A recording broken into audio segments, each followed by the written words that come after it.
It's Monday, November 3rd, and more storm shadows just arrived in Ukraine. This is really good news for the Ukrainians. And let's start here, and then we'll talk about what just arrived and what's about to arrive. Okay, the UK has delivered a new batch of Storm Shadow missiles to Ukraine for long-range strikes against Russia. Remember, long-range strikes is exactly what Ukraine needs for Ukraine's new theory of victory. They need to have these long-range strikes. The exact number of missiles has not been disclosed. Bloomberg reported this. The delivery was made in advance to ensure Ukraine is properly supplied for the winter.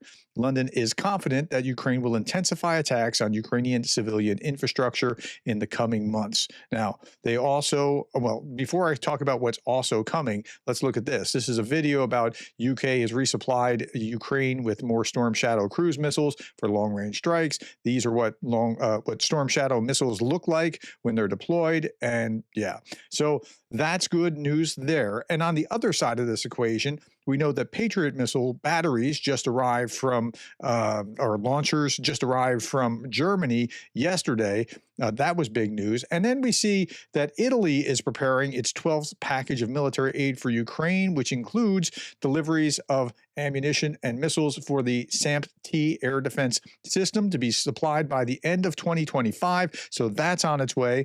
And then we saw this huge surprise. Look at this. This is not somebody that you usually associate with being, well, positive for Ukraine. His name is Vučić, Alexander Vučić, the president of Serbia.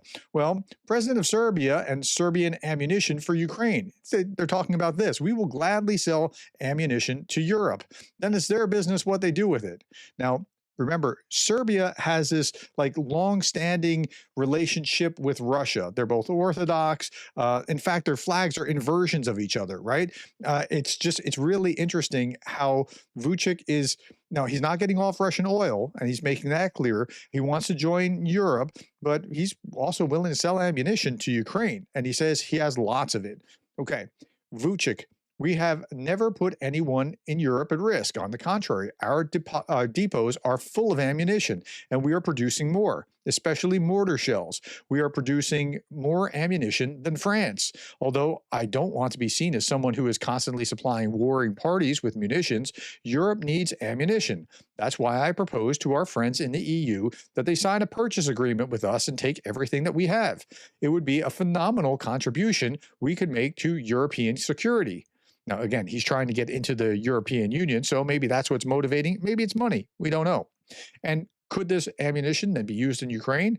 Vucic's answer is buyers may use it as they see fit. We just need a long-term contract so we can plan. I have always said that Serbia maintains military neutrality, but we are absolutely ready to cooperate with European armies. Okay, so that's kind of a surprise.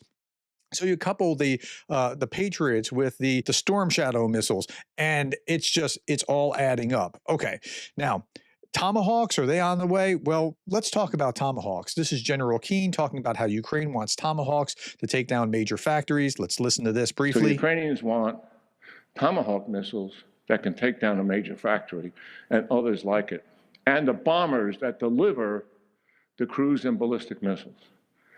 And we say, well, that's an escalation. And I look at that and they say, that's largely defensive to stop the military escalation that Putin is imposing on who?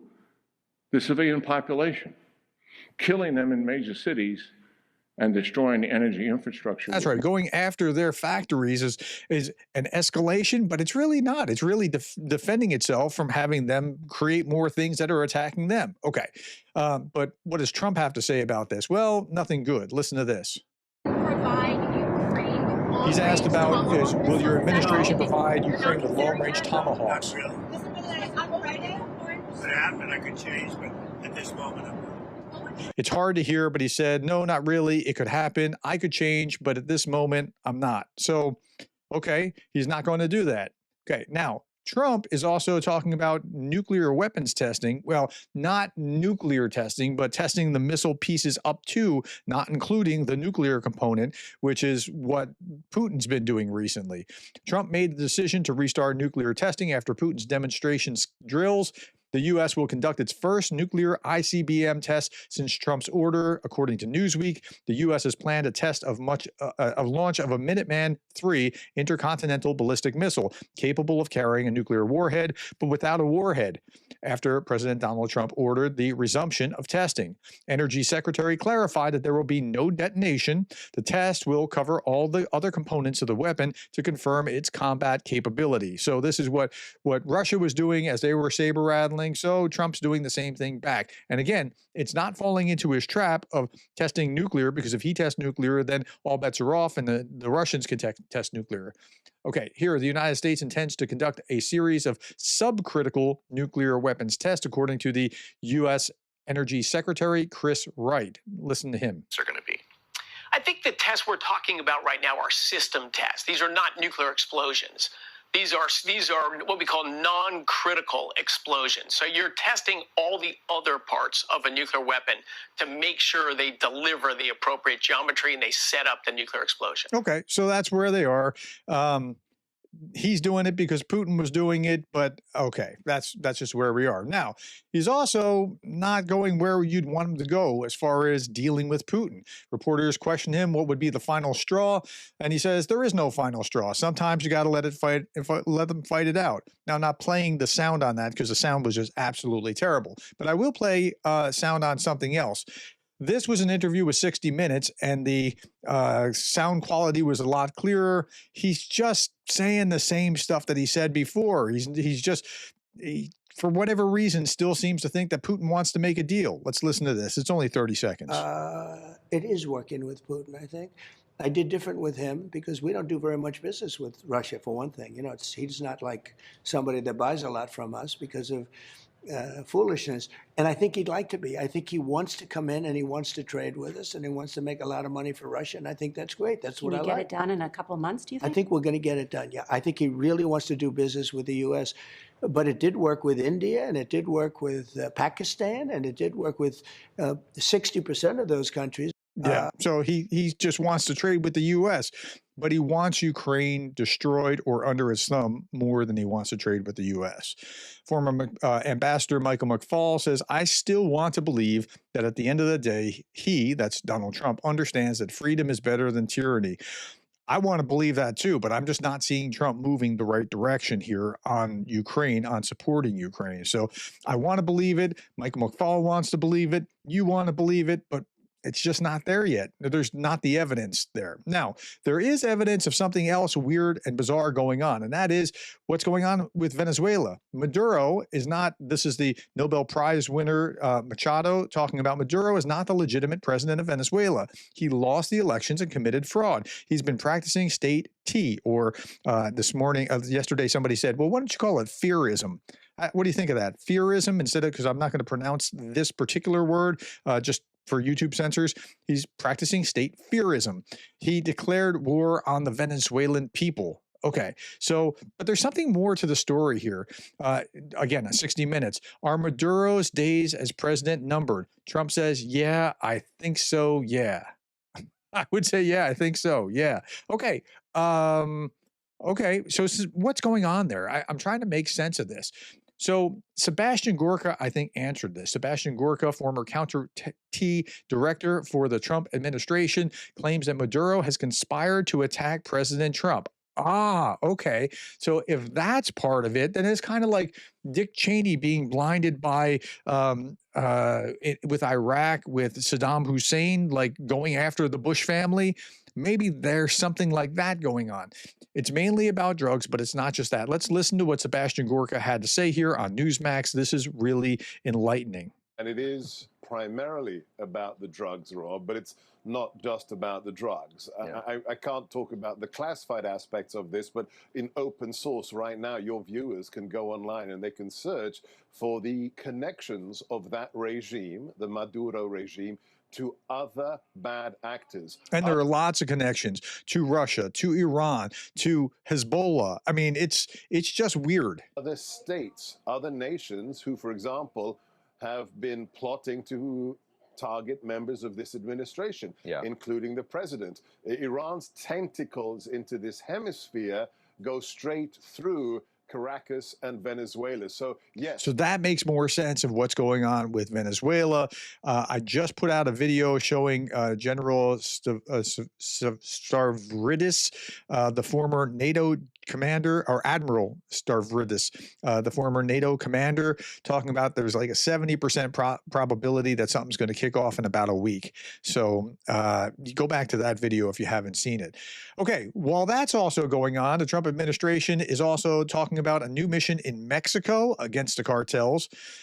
Yeah, what's going on here? U.S. is planning a war against Mexican drug cartels. The administration of Donald Trump is considering sending U.S. troops into Mexico to fight drug cartels, according to NBC News. Preparations are underway for operation involving U.S. Special Forces and intelligence assets. The plan includes drone strikes on cartel labs and leaders. No final decision has yet been made. Up until now, Washington mostly supported Mexican security forces, but never planned direct intervention. At the same time, Trump is running anti-drug operations near Venezuela. U.S. forces have carried out more than a dozen strikes on vessels. Washington's also increasing pressure on Venezuelan dictator and does not rule out the possibility of removing him from power. So this is the orientation and the direction that the Trump administration has. Ukraine's on the back burner in Trump's mind. Okay, now I was talking about this guy. His name is Zoran Mandami. He is the candidate. He's a Democrat candidate, or Democratic Socialist candidate, he calls himself, for New York City. And I got a lot of comments about this guy when I just mentioned him about, at the end of a video yesterday, not thinking much about it. And so I got pushed back like this. Hey, professor, I watched a YouTube video you published where you said something along the lines of Mandami is so far left, he's a communist. Well, he calls himself that, and so, socialist and other things, and that he would be terrible for New York City. What? Question mark, question mark, question mark. That's far from my understanding. How about publishing a video explaining your position? So let's talk about that. Oh, let's also do this. Let's talk about this. Wow, I'm a Canadian, and you just called Mandami a far left communist. Are you racist? Now, my reply to that was, I'm not sure what one thing has to do with the other. Saying that he is what he claims to be has nothing to do with racism. But let's go on and let's hear Bill Maher. Bill Maher is pretty well known for being on the left, and he hosts a talk show about this kind of thing. And Bill Maher on Mandami says he's definitely has the power and influence to elect J.D. Vance, because if he's elected, bad things will happen to the Democrats. Look, I'm a Republican. I want Republicans. Well, I want old school Republicans like me to win. MAGA is a kind of a different thing. But so it's no skin off my nose if you do this, but let's just listen to what Bill Maher has to say. New York is New York. It's definitely it's the media capital, the financial capital. It is a bellwether like no other city is in this country. So don't tell me that who the mayor of New York is doesn't matter. Let me play devil's advocate for a second. Do you think, let's say, on the seize the means of production, do you think the mayor, that one person, if he is a Democratic Socialist, do you think that he would have the power and influence to be able to usher in socialism? He definitely has the power and influence to elect J.D. Vance or whoever is the Republican candidate next time. It is a walking commercial for the Republican Party nationally. That's right. That's what it's going to be. The Republicans are going to use that all day long and twice on Sunday. Okay, so Gary Kasparov said 1 vote for Mandami in New York City turns into 10 GOP votes elsewhere in the country. That's what's going to happen. Now, you don't have to believe me. You don't have to agree with me. That's perfectly fine. I'm just telling you how I see things. But here's his actual platform.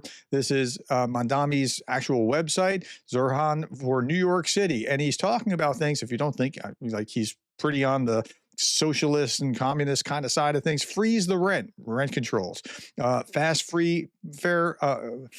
fare free buses subsidized by the taxpayers, no cost childcare also subsidized by taxpayers, the city owned grocery stores, that's going to be a catastrophe, housing by and for New York, government sponsored housing, government paid for is yeah.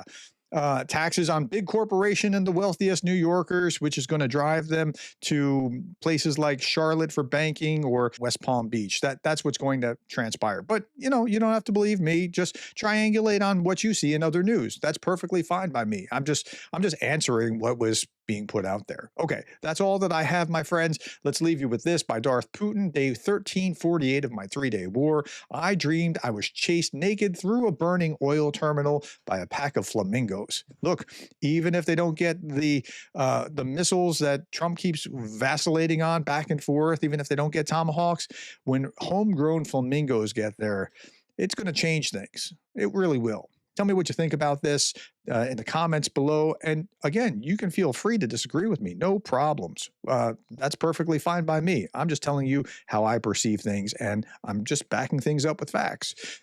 Thank you for the likes, the shares, the subscribes, and thank you for being the kind of person who cares about Ukraine.